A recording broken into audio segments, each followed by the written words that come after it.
Good morning. In case you haven't heard, there's an outbreak right now in our country of measles. Yep, the measles. A disease that we thought we eradicated back in the 1970s. And that was because everybody was vaccinating their children with the MMR vaccine. But today we have all these anti-vaccine myths out there, these people who refuse to vaccinate their children. And that decision is coming home to roost in a horrific way. Last week, this brave 18-year-old young man testified before Congress. He reported that his mother refused to vaccinate himself and his 4 siblings. And when he turned 18 and became an adult, he got himself vaccinated. Unlike his mother, he got his information about vaccines from science, actual science, from the World Health Organization and the CDC. He does not blame his mother.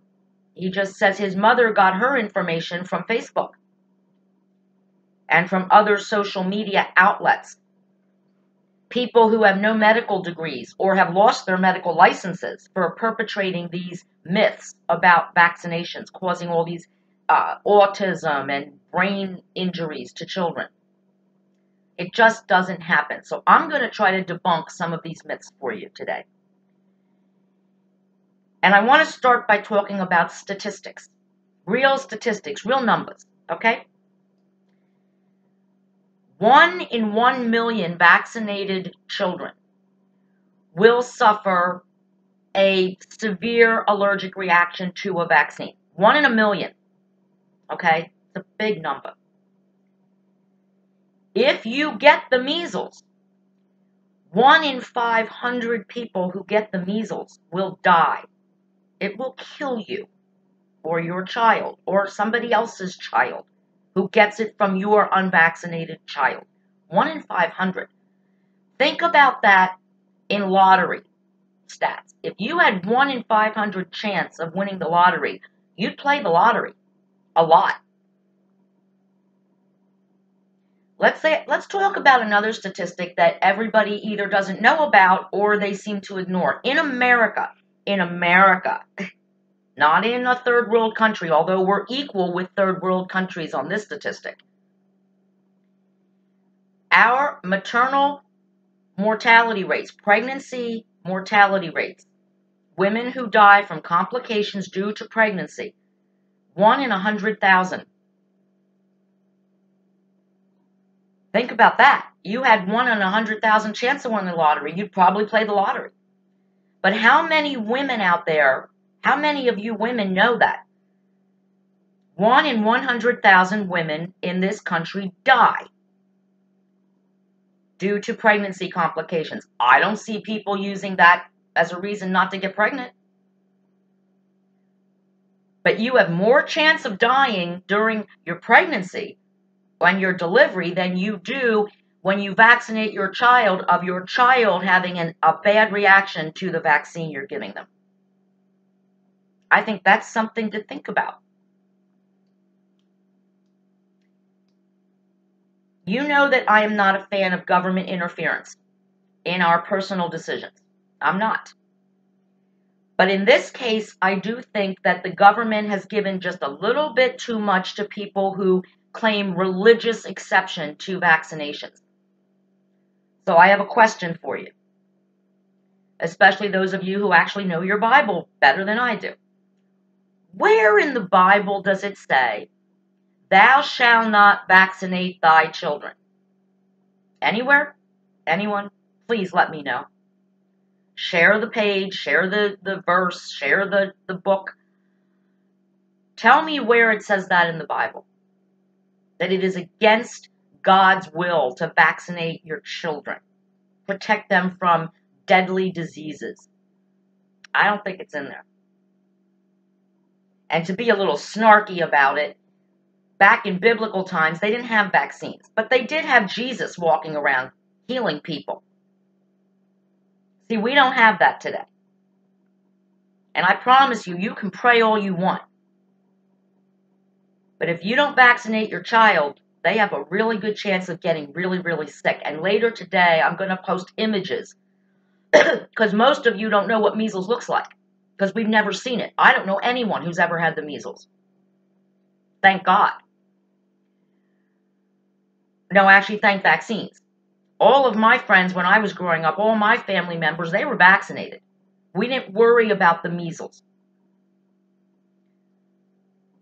So you can pray all you want, but if you don't protect your children, they're going to get sick. And you can't protect your children from everything. But this, my friends, you can protect your children from. And for those of you who are so anti-vaxxer, I want to ask you this question. What if there was a vaccine for breast cancer? What if when your baby girl is born, the doctor said, we have a vaccine now that will guarantee 97%. See, that's why everyone needs to be vaccinated. The vaccines are 97% effective. They're not 100%. That's why some people say, well, my kid's vaccinated. If a child gets the measles, my kid can't get it. That's not true. And measles is so highly contagious.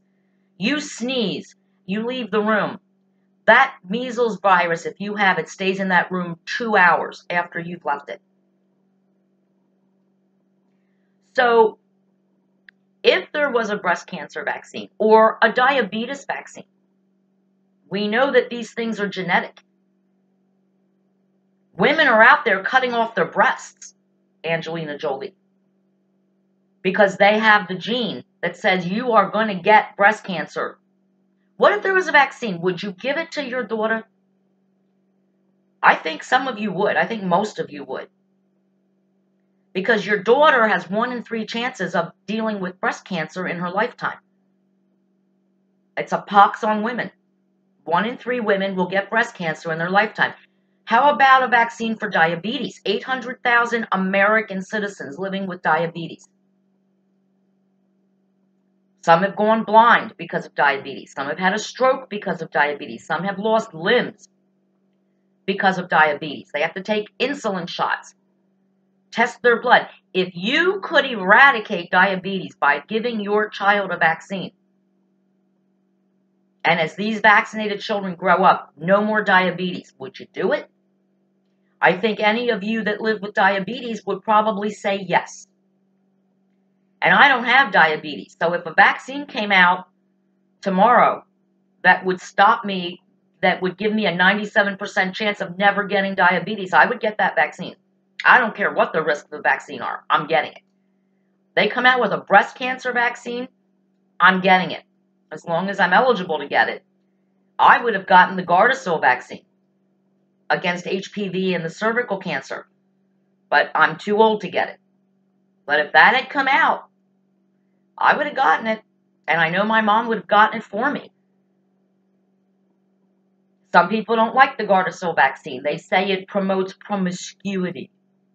Like if you get the vaccine, your daughter or son will become a whore or a gigolo. I don't believe that, because 9-year-olds don't know why they're getting a shot. They're just getting a shot. You don't give a 9-year-old a shot and say, go have sex. But your children are going to have sex. Because normal people grow up and they have sex. And the minute your child has sex, they are exposed to the HPV virus. And here's a vaccine that can eradicate human papillomavirus and most cervical cancers. And parents don't want to do it. Oh my God. Let's talk about another myth. And I do want answers to that question, by the way. If we had vaccines for cancers, would you do it? Would you take the risk, the 1 in a million risk, to eradicate breast cancer, prostate cancer, pancreatic cancer? No warning signs, ovarian cancer, uterine cancer. If we had vaccines for these things, I think most people would get them. Because they're genetic. Just like autism. Let's talk autism, because that's what all the anti-vaxxers say. Vaccines caused my child's autism. Sorry, bullshit. Autism, first of all, it's not new. People are like, oh, why is it so prevalent now? It's the vaccines. No. See, the vaccines were always here. And I submit to you, so was autism. We just didn't call it autism. And I know this because I actually know a couple who has an autistic child. Now, it's not actually autism. It was caused by a syndrome called Tuber syndrome, which causes seizures. And the seizures did brain damage. And the child is autistic. And lo and behold, it's a genetic illness. It's passed down from the parents. But it's so much easier to blame the evil vaccines the government makes us give our child than to say the fact that our child is not like other children and never will be is because the two of us got together and made a baby. Now, it's a rare disease. It doesn't happen all the time. But these two people both had a genetic mutation in their own bodies that when they made a baby, this is the outcome. It has nothing to do with vaccines. Okay? When I was growing up, there was a child in the neighborhood. He was a teenage boy, and he would walk around all day with a stick with a string hanging from it. And I'm not making fun of this. I'm telling you what he exhibited. And he wouldn't talk. He would just make noises. Okay, that's what it sounded like. And sometimes we would hear him screaming because he was having fits. They called him mentally retarded back then. And I submit to you he was actually autistic. They just didn't have the word for it. And because calling somebody retarded seemed to have become non-politically correct, they changed it to autistic. Because mental retardation is actually retardation, which means your brain isn't developed the way it should be. It's retarded. It's not an evil word, but we're not allowed to say it anymore, so we say autistic. Autism is caused by many different syndromes, most of them having to do with seizure disorders. And let's think about this. These are things that a child is born with in most cases. They're born with it, unless they have a brain injury. They fall, they hit their head, something like that. This is something you're born with. The problem is, in an infant, you don't notice it. By the time it actually manifests itself, presents itself, and you start noticing at these milestones, well, my child should be walking. They're not. My child should be talking. They're not. They're kind of blank in the eyes. It's usually around 2 to 3 years old that these things are noticed. That's long after you've vaccinated your child. But because the child's been vaccinated, they blame the vaccine. When in fact, your child was actually born this way. And it's hard for parents to accept that. And let me tell you something. Instead of scaring the crap out of other parents and telling them that your child isn't like other children because of a vaccine, it's no shame to admit that it was you. Unintentionally. You didn't know that by marrying your husband or marrying your wife and making a baby that this was going to be the outcome. You didn't know. We don't live in a science fiction world where everybody can just scan themselves and see all their genes running around and mutations. We don't live that way. If you are concerned about having a perfectly normal child, before you get pregnant, you should have genetic testing done. You can do that and see if you or your partner are carriers for any of these mutations that could cause these serious disabilities in your future children. You can do that. But please don't blame the vaccines. I know one couple that they did have the genetic testing done. It was showing that they both carried the gene. That is why their child was born with this Tuber syndrome. The man had a vasectomy because they told him, you guys have more kids, the same result. It's very likely. The mother, she still blames the vaccines. I think it's a shame that we're always looking for something outside to blame. The evil vaccines. The environment. Now, the environment could have something to do with it as well. But at the end of the day, please understand why your child isn't like other children. And why all these other children who have been vaccinated the same as your child was are absolutely fine. You know, like I said, I'm not a fan of the government, but in Pennsylvania, the government can force their way into my house and make me replace my hot water meter, which was not hurting anybody.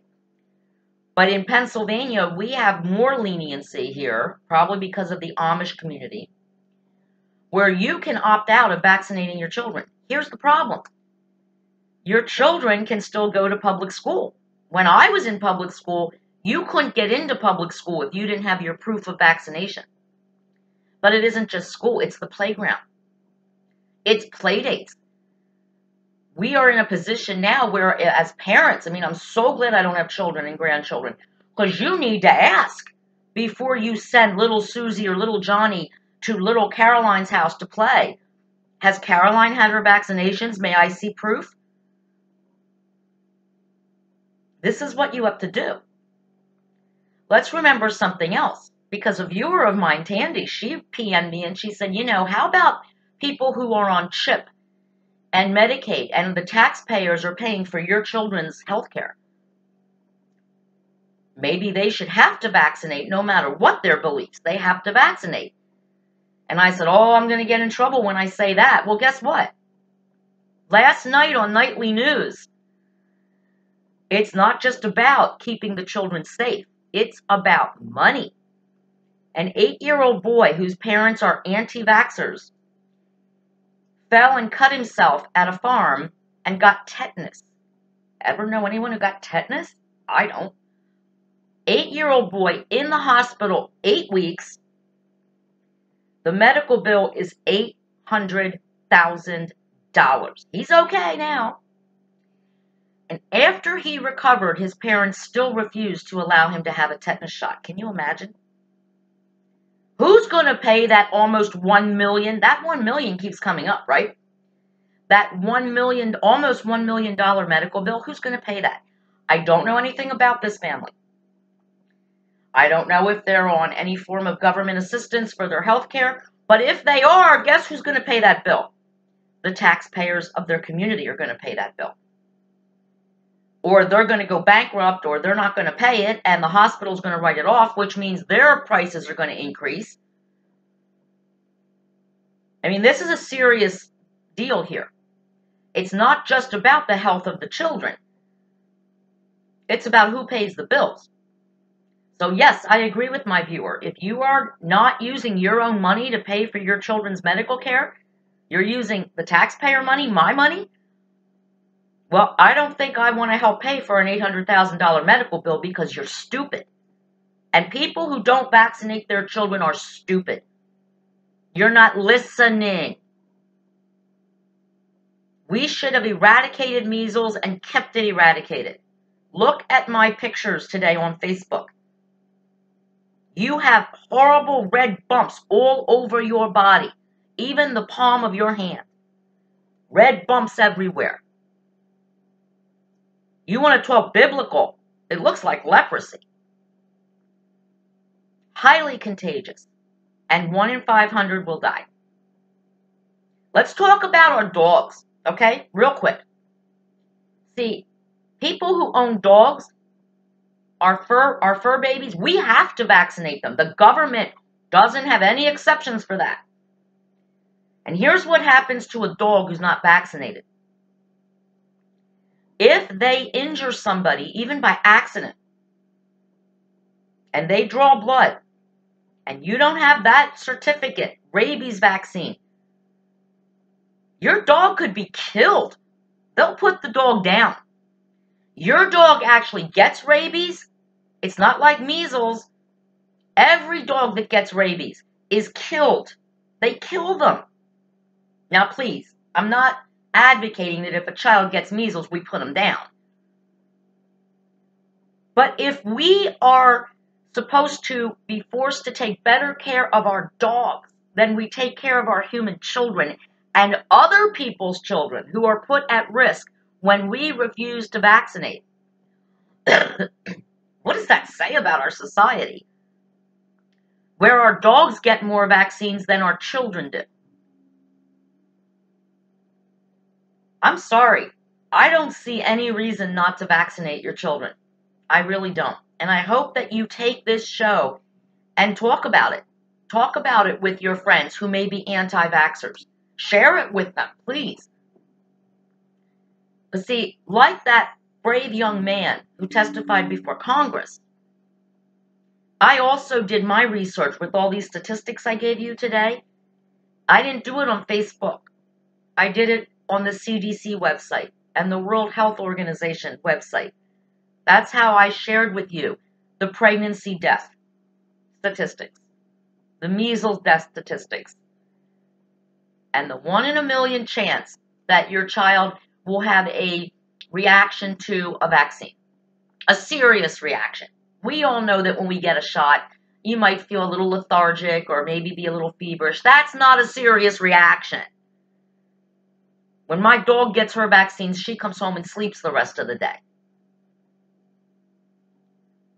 But I do not believe, and I don't think any of us should believe, that vaccines cause autism, mental retardation, whatever you want to call it. That's genetic stuff. And I really want the answer to the question I asked earlier in the show. If there was a vaccine for cancer, for a cancer that you've suffered from or someone in your family has suffered from, if you worry about the 1 in 3 women that will be affected by breast cancer, and you have a daughter and there's a vaccine for breast cancer, would you give it to her? I'd like to know the answer to that. The cancers there are no preventive tests for. There's no tests for pancreatic cancer, yet it's killing people. You get diagnosed with pancreatic cancer, you're dead in 2 years. No question. Maybe 5 at the most. If there was a vaccine for that, would you take it? Would you give it to your children?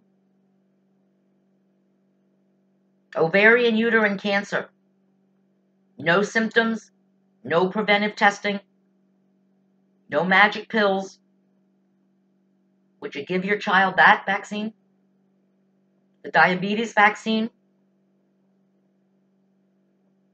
It's a question. I think it's a valid one. And I want to leave you with this. There are parents out there that if I am outside or on a beach or in front of my house and I'm smoking a legal cigarette within 500 feet of their precious children, they will lose their minds. And yet some of these same people who are trying to protect their children from my cigarette that's 500 feet away, blowing the other direction, they're not vaccinating their kids.